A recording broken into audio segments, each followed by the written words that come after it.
আজ আমরা কথা বলবো এমন একজন কবিকে নিয়ে, যিনি বাংলা কবিতাকে নিয়ে গিয়েছিলেন মাঠে, নদীর ধারে, গ্রামের উঠোনে। তিনি জসিমউদ্দিন, বাংলা সাহিত্যের পল্লী কবি।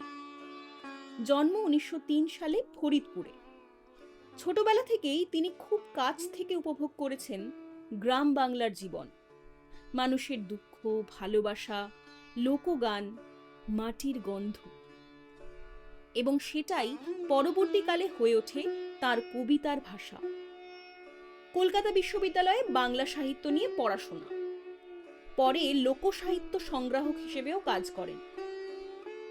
বাংলার গ্রাম থেকে সংগ্রহ করেছিলেন ১০,০০০-এরও বেশি লোকসঙ্গীত। তার কবিতায় আছে খুব সাধারণ মানুষের খুব অসাধারণ অনুভূতি। কবরে আছে স্মৃতি আর হারানোর কষ্ট। নকশিকাঁথার মাঠে অপেক্ষা আর না পাওয়া ভালোবাসা। সজনবাদিয়ার ঘাটে সমাজের বিরুদ্ধে দাঁড়ানো প্রেম।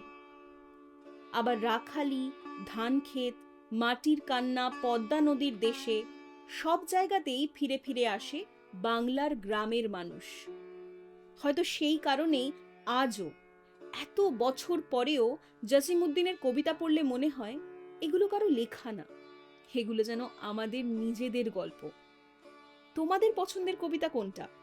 কমেন্টে অবশ্যই জানিও।